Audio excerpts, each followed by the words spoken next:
I am with Phil Le-Brun, Director Enterprise Strategy at AWS. How are you, Phil? I'm great, thank you for having me. What a great day today at AWS Summit in London.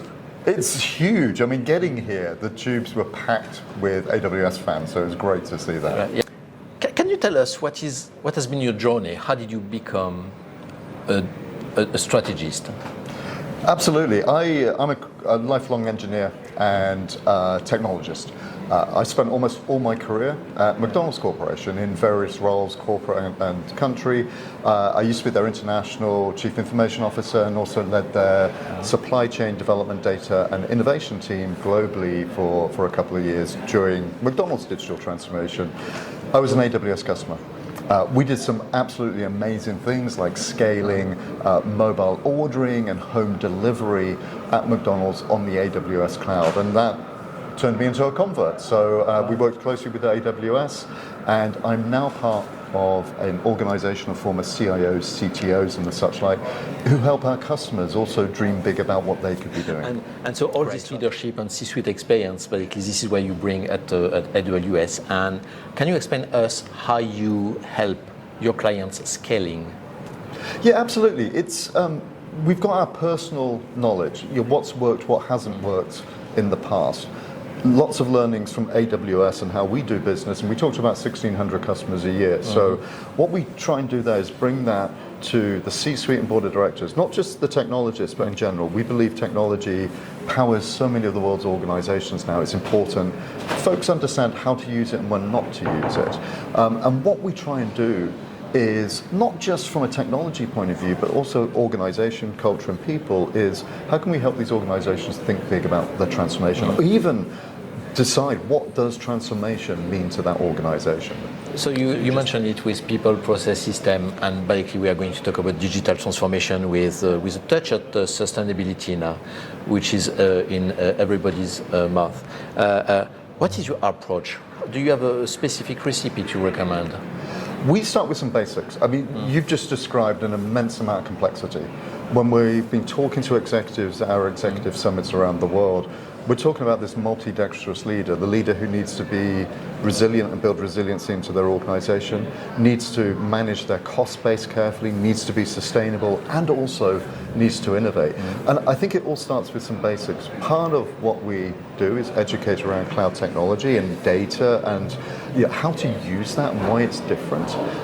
But we start with some really basic questions like, what does transformation mean to you? What does the future look like? How are you going to measure whether you're successful or not?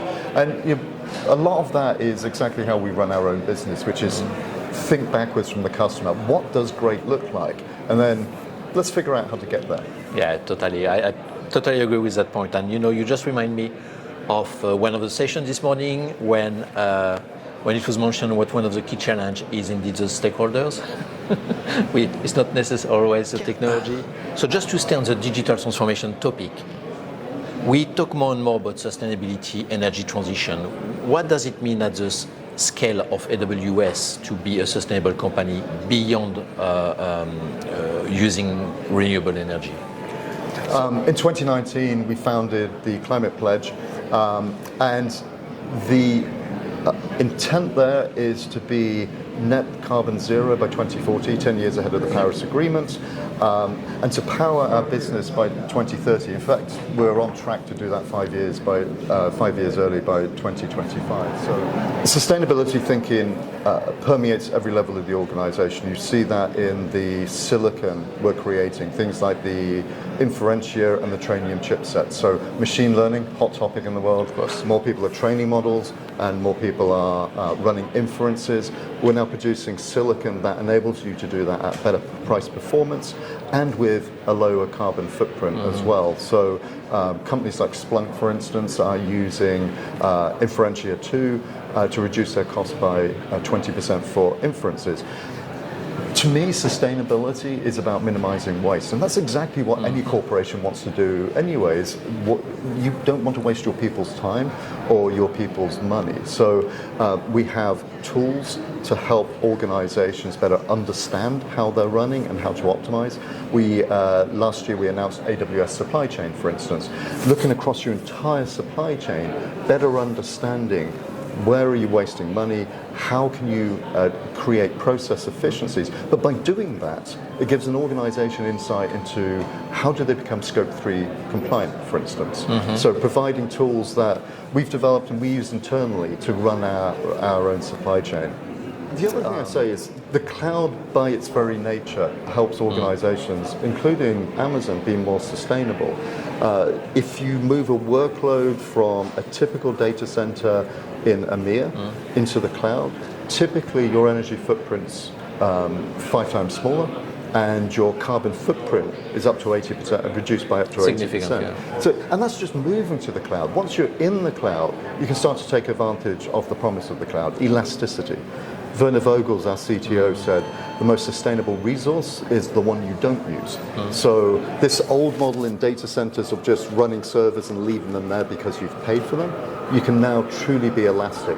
So again, you go back to you save your organization money, and you're also you're also doing environmental good at the same time. So the whole premise of the cloud to be more sustainable also helps an organization. So we see profitability and planetary good as things which shouldn't be at odds with each other. They actually support each other.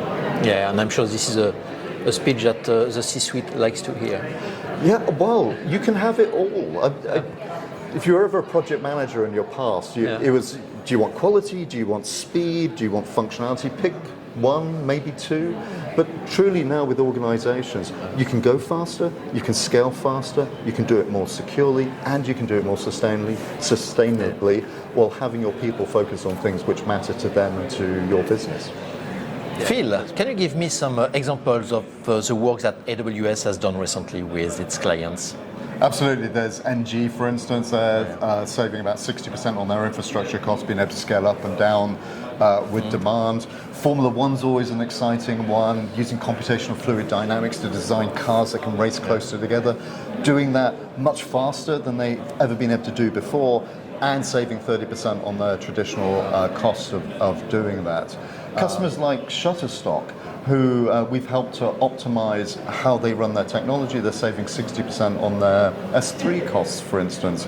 And then we're just coming out of COVID, so pharmaceutical companies are still a hot topic, and they're doing some amazing reinventions. So AstraZeneca, for instance, run 51 billion statistical experiments in 30 hours, being able to get deep genomic insights much faster than ever was possible before, which will benefit you and I in the future, I hope.